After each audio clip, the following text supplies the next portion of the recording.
Setiap pagi, sebelum matahari benar-benar terbit, Fajar sudah berdiri di halte bus dengan mata yang masih berat. Di usianya yang 28 tahun, ia sudah 4 tahun bekerja di PT Gemilang Mempesona Sekali, salah satu perusahaan manufaktur terbesar di kota ini. 4 tahun kerja keras, 4 tahun tanpa ada yang berubah. Gedung PT Gemilang Mempesona Sekali berdiri megah di kawasan industri. Kaca-kaca berkilau, logo emas raksasa di fasadnya, dan deretan mobil mewah di parkiran eksekutif. Perusahaan ini meraup keuntungan ratusan miliar setiap tahun. Tapi di balik kemegahan itu, ada ratusan karyawan seperti Fajar yang menopang segalanya dengan tangan mereka sendiri. Fajar bekerja di bagian produksi. 8 jam sehari, kadang 10, kadang 12, tergantung target yang ditetapkan manajemen. Ia mengoperasikan mesin, memeriksa kualitas produk, dan memastikan semua berjalan sesuai standar. Performanya selalu di atas rata-rata. 3 kali ia mendapat penghargaan karyawan terbaik.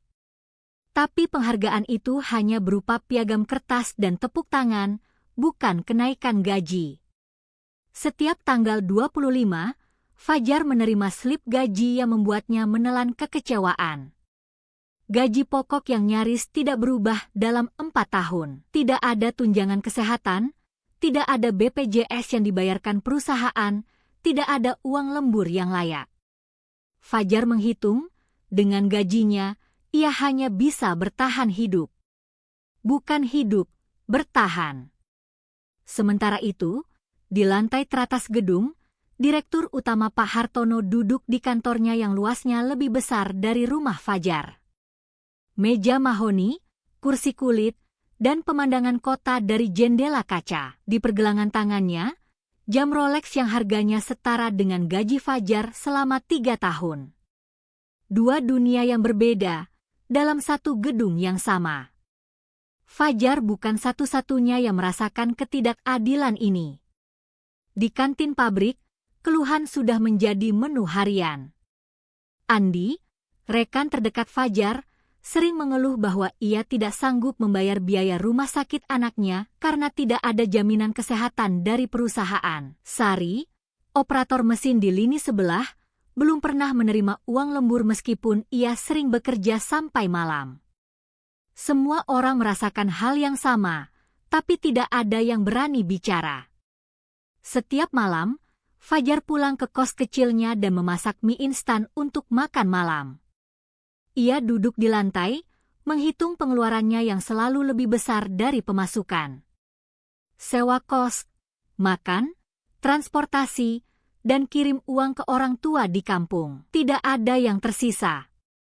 4 tahun bekerja di perusahaan yang meraup triliunan, dan Fajar bahkan tidak bisa menabung 1.000 rupiah.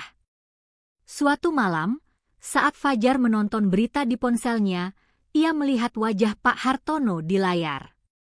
Berita tentang PT Gemilang Mempesona Sekali yang mencatatkan rekor pendapatan tertinggi sepanjang sejarah perusahaan. Pak Hartono tersenyum lebar di depan kamera, berbicara tentang pertumbuhan dan kesuksesan. Fajar menatap layar ponselnya, lalu menatap mie instan di tangannya, dan tertawa pahit. Fajar mulai bertanya, "Kemana uangnya?" Perusahaan untung ratusan miliar, tapi gaji karyawan tidak pernah naik. Gedung baru dibangun, mobil eksekutif diganti setiap tahun, tapi BPJS karyawan tidak dibayarkan. Ada sesuatu yang tidak benar. Ada sesuatu yang disembunyikan. Dan untuk pertama kalinya dalam 4 tahun, Fajar tidak mau diam saja. Keesokan harinya, saat istirahat makan siang, Fajar duduk di samping Andi dan berbicara dengan suara pelan. Ia bertanya apakah Andi pernah berpikir bahwa mereka semua layak mendapat lebih dari ini. Andi menatapnya lama, lalu mengangguk pelan. Di meja itu, di antara piring-piring kantin yang murah, sebuah pergerakan kecil mulai tumbuh. Fajar mulai berbicara dengan rekan-rekan lain satu persatu. Ia mendekati mereka saat makan siang, saat ganti shift, dan saat menunggu bus pulang. Ia bertanya pertanyaan yang sama, apakah mereka merasa diperlakukan tidak adil? Jawabannya selalu sama, ya. Tapi di balik jawaban itu, selalu ada ketakutan yang lebih besar. Banyak yang setuju bahwa keadaan ini tidak bisa terus berlanjut. Tapi saat Fajar bertanya siapa yang mau ikut menyuarakan protes, wajah mereka berubah. Ada yang menunduk, ada yang menggeleng pelan, ada yang berbisik bahwa mereka punya keluarga yang harus diberi makan. Ketakutan akan kehilangan pekerjaan lebih kuat dari kemarahan akan ketidakadilan. Tapi Andi berbeda. Ia ingat anaknya yang sakit dan tidak bisa dibawa ke rumah sakit karena tidak ada jaminan dari perusahaan. Ia ingat istrinya yang menangis di malam hari karena tagihan rumah sakit menumpuk. Andi berdiri di samping Fajar dan berkata bahwa ia sudah tidak punya apa-apa yang bisa diambil lagi. Maka ia tidak punya apa-apa untuk ditakuti. Fajar dan Andi mulai mengumpulkan data.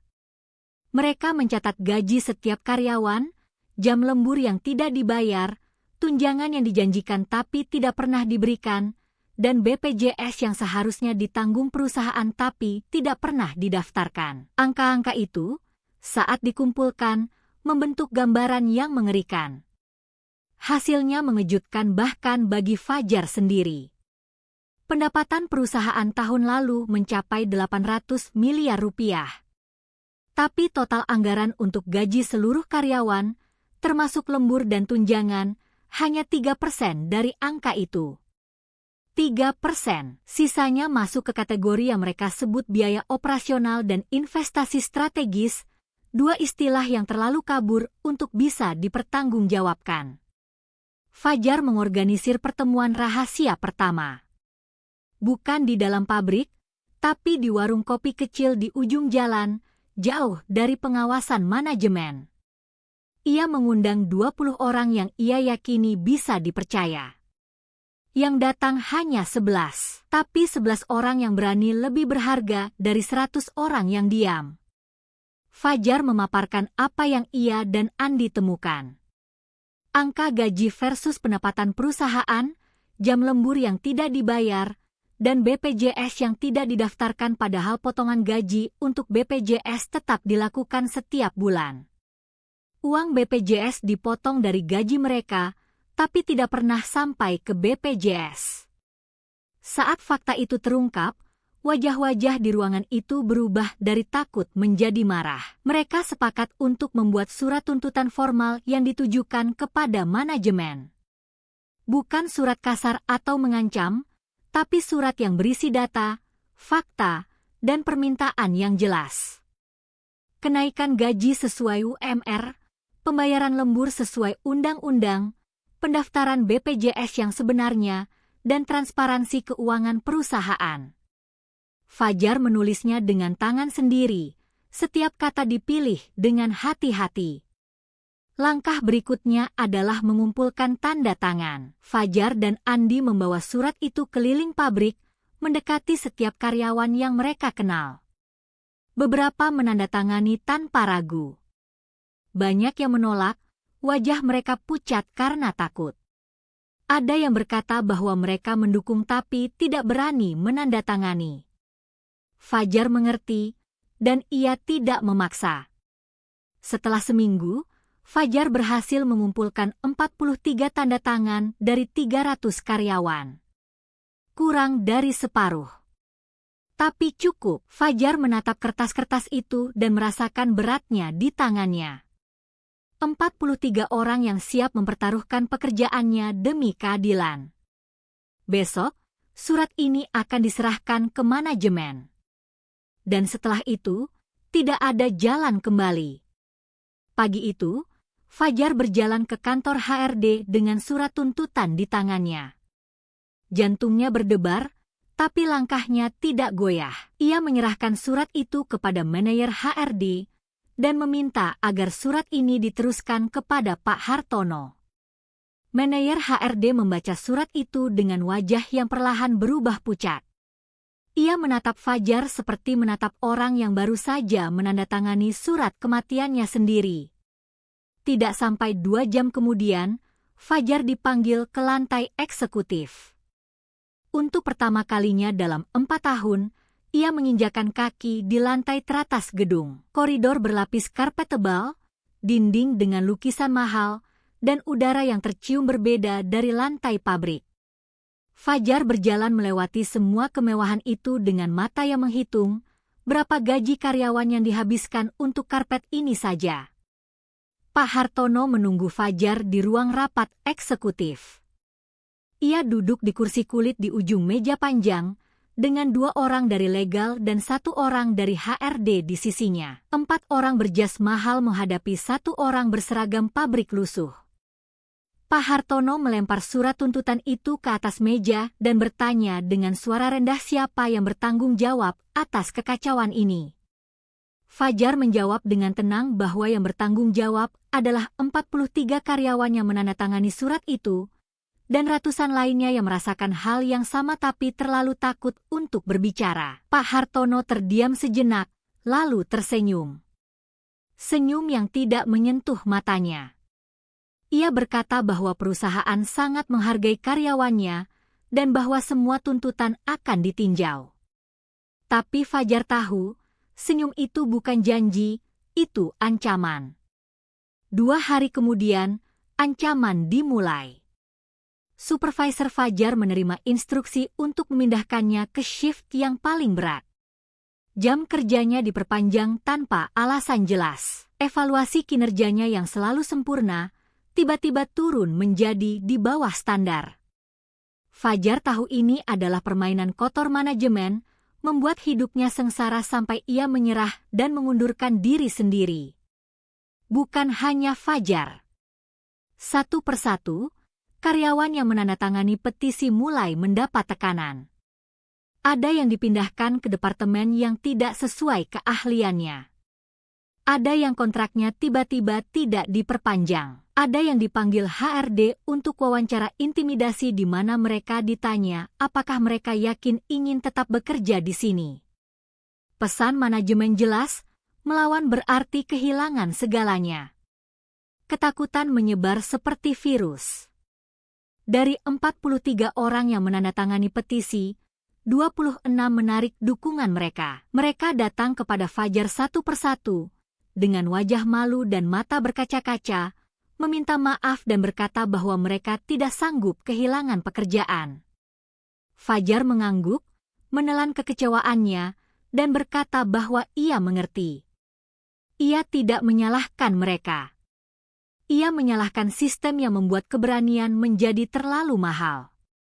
Andi hampir menyerah juga. Istrinya menelepon sambil menangis, berkata bahwa rumah sakit menolak merawat anak mereka karena BPJS mereka ternyata tidak aktif. Andi duduk di lantai pabrik dengan ponsel di tangan dan air mata di pipinya. Fajar duduk di sampingnya tanpa berkata apapun, karena kadang keberanian bukan soal kata-kata, tapi soal tidak meninggalkan orang di saat mereka hampir jatuh. Dari 43, hanya 17 yang tersisa. Fajar mengumpulkan mereka di warung kopi yang sama. Wajah-wajah mereka lebih keras sekarang, lebih marah, dan lebih siap. Mereka yang tersisa bukan yang paling berani, mereka adalah yang sudah terlalu tersakiti untuk mundur. Fajar menatap setiap wajah di ruangan itu dan berjanji bahwa perjuangan mereka tidak akan sia-sia. Malam itu, saat Fajar bekerja di shift malam sendirian, ia mendengar suara mesin fotokopi dari ruang administrasi yang seharusnya kosong. Ia mengintip dan melihat supervisornya sedang memfotokopi dokumen keuangan lalu memasukkannya ke dalam tas. Fajar tidak tahu apa arti dokumen itu, tapi instingnya berkata bahwa apa yang ia lihat bisa menjadi kunci dari segalanya. Fajar kembali ke ruang administrasi keesokan malamnya. Kali ini ia membawa ponselnya. Pintu tidak dikunci, dan Fajar masuk dengan jantung yang berdebar. Di atas meja supervisor, ada tumpukan dokumen keuangan yang belum dimasukkan kembali ke lemari arsip.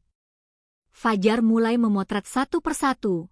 Tangannya gemetar tapi tekadnya tidak. Apa yang Fajar temukan dalam dokumen-dokumen itu membuatnya mual. Ada 2 set pembukuan, satu untuk publik yang menunjukkan angka-angka wajar, dan satu lagi yang menunjukkan kenyataan. Dana yang seharusnya untuk tunjangan karyawan dialihkan ke rekening perusahaan cangkang yang namanya tidak pernah muncul di laporan resmi. Dan perusahaan cangkang itu semuanya terdaftar atas nama keluarga Pak Hartono. Miliaran rupiah yang seharusnya menjadi gaji layak, BPJS, dan tunjangan karyawan mengalir deras ke kantong pribadi Pak Hartono melalui perusahaan-perusahaan cangkangnya. Perusahaan dengan nama-nama indah, tapi tidak punya kantor, tidak punya karyawan, dan tidak punya bisnis nyata. Hanya rekening bank yang terus bertambah isinya. Ini bukan lagi soal gaji kecil. Ini pencurian.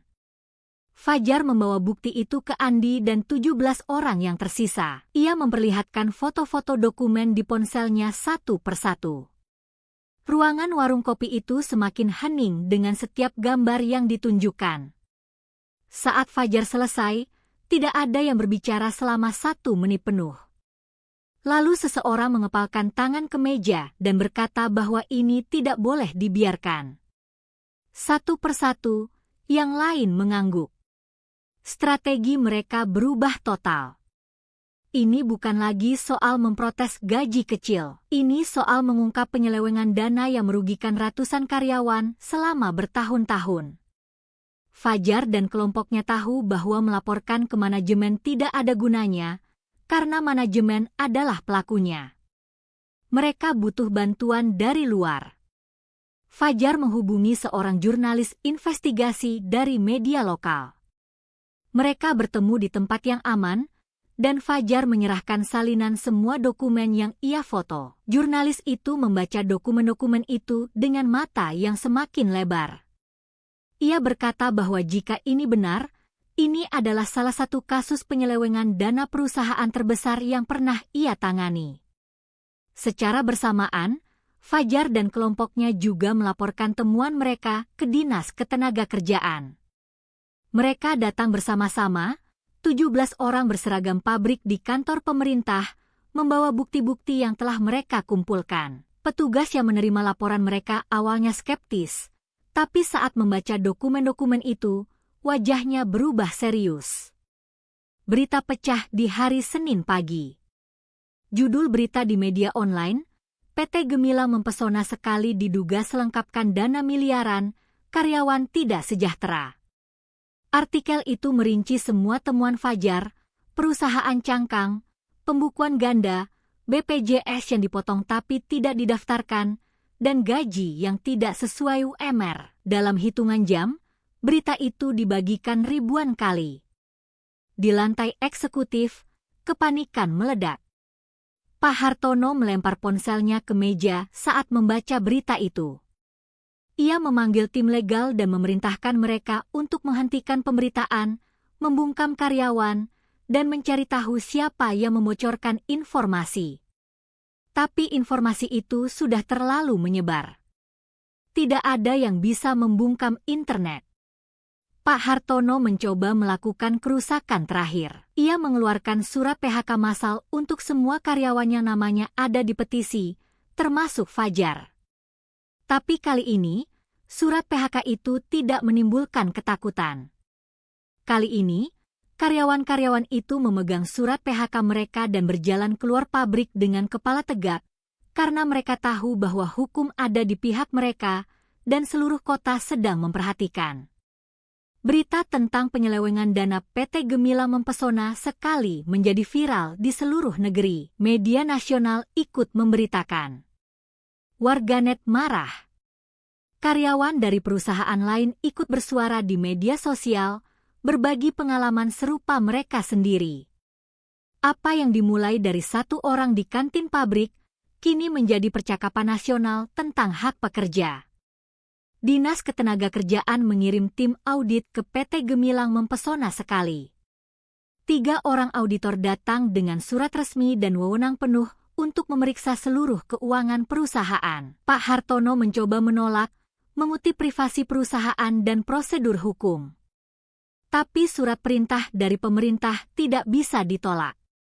Untuk pertama kalinya, pintu lemari arsip Pak Hartono terbuka untuk mata yang tidak bisa ia beli. Audit berlangsung selama seminggu.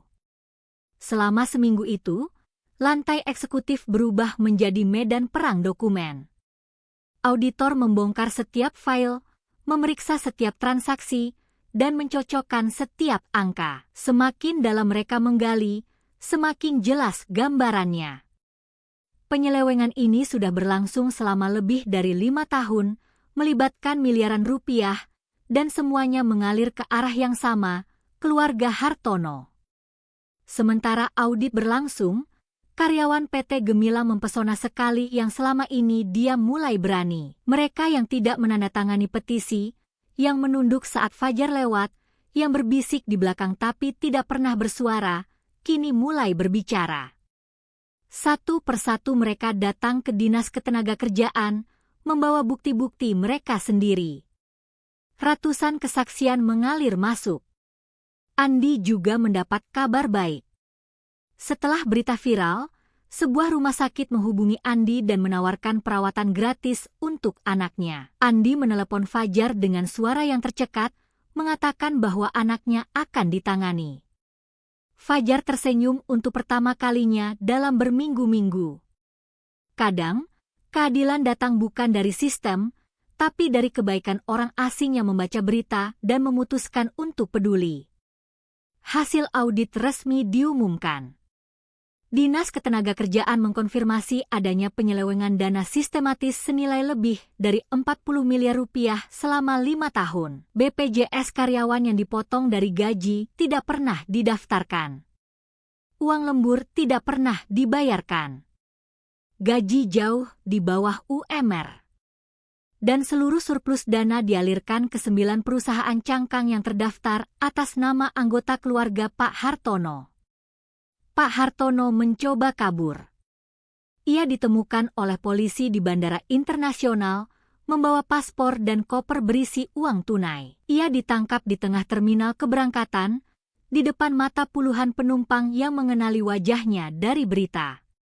Orang yang tadinya duduk di kursi kulit di lantai teratas gedung, kini duduk di kursi plastik di kantor polisi. Berita penangkapan Pak Hartono tersebar dalam hitungan menit.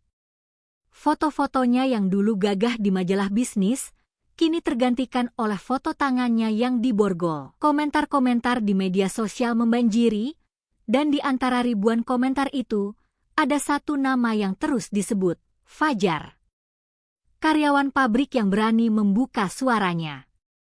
Pengadilan memutuskan bahwa PHK yang dilakukan terhadap Fajar dan rekan-rekannya adalah ilegal dan merupakan tindakan balasan yang melanggar Undang-Undang Ketenagakerjaan. Semua karyawan yang di-PHK diperintahkan untuk dipekerjakan kembali dengan gaji yang layak, dan perusahaan wajib membayar seluruh tunggakan hak yang belum diberikan selama bertahun-tahun. Hari itu, di halaman pengadilan, Fajar berdiri di bawah matahari dan merasakan sesuatu yang sudah lama tidak ia rasakan.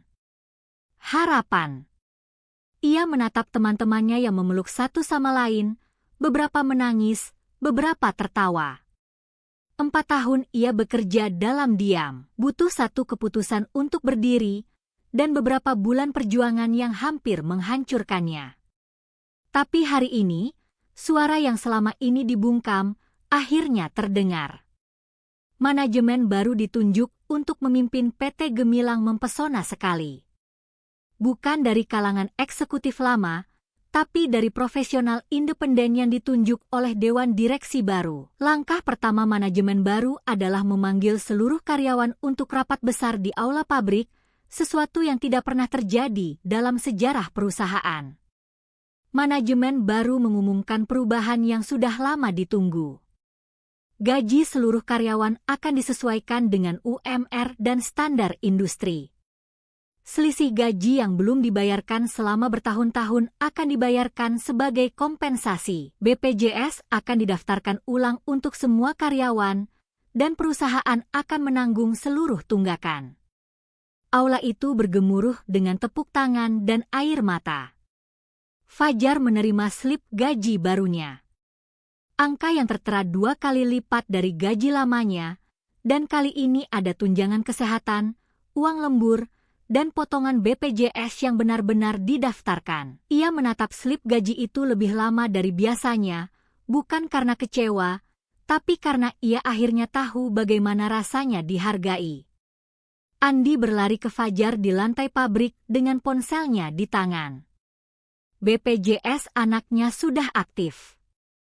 Rumah sakit sudah mengkonfirmasi bahwa semua biaya perawatan akan ditanggung.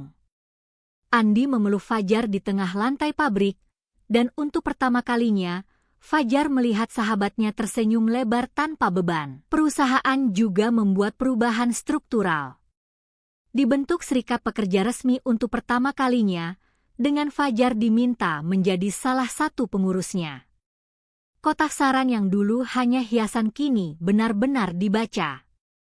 Laporan keuangan perusahaan dipublikasikan setiap kuartal agar seluruh karyawan tahu kemana uang perusahaan mengalir. Transparansi bukan lagi kata manis, tapi kenyataan. Karyawan yang dulu mundur dari petisi karena takut mulai mendatangi Fajar satu persatu. Mereka menggenggam tangannya, meminta maaf karena tidak cukup berani, dan berterima kasih karena Fajar tidak menyerah meski mereka meninggalkannya. Fajar menggeleng dan berkata bahwa tidak ada yang perlu minta maaf, karena keberanian bukan soal tidak takut, tapi soal tetap melangkah meski takut. Suatu sore, Fajar berdiri di depan gedung PT Gemila mempesona sekali setelah shift selesai. Gedung itu masih megah, kacanya masih berkilau, logo emasnya masih bersinar. Tapi sekarang, saat ia menatap gedung itu, ia tidak lagi melihat simbol penindasan. Ia melihat tempat di mana keadilan pernah menang, meskipun harus melalui jalan yang panjang dan menyakitkan. Di rumah kosnya malam itu, Fajar memasak. Bukan mie instan. Untuk pertama kalinya, ia memasak nasi dengan lauk yang layak, dengan bahan-bahan yang ia beli dari gajinya yang baru. Ia duduk di lantai kamar kosnya yang kecil, di tempat yang sama seperti dulu, tapi kali ini piringnya penuh, dan ia makan dengan perasaan yang berbeda. Fajar mengirim uang ke orang tuanya di kampung. Kali ini, jumlahnya 2 kali lipat. Ia menelepon ibunya dan mendengar suaranya yang terkejut, lalu menangis bahagia. Fajar tersenyum sambil berbaring di kasurnya, menatap langit-langit yang sama yang dulu hanya melihatnya menghitung hutang. Malam ini, langit-langit itu melihat seorang anak yang bisa membuat orang tuanya bangga. Keesokan pagi, Fajar berdiri di halte bus yang sama, menunggu bus yang sama, menuju tempat kerja yang sama. Tapi segalanya berbeda. Ia bukan lagi orang yang diam saat diperlakukan tidak adil. Ia bukan lagi orang yang makan mie instan sambil menonton bosnya di berita merayakan keuntungan. Ia adalah Fajar. Karyawan pabrik biasa yang membuktikan bahwa suara satu orang, jika cukup berani, bisa mengubah nasib ratusan orang lainnya. Dan kadang, suara yang paling keras bukan teriakan, tapi keberanian untuk berkata, "Ini tidak benar, dan aku tidak akan diam."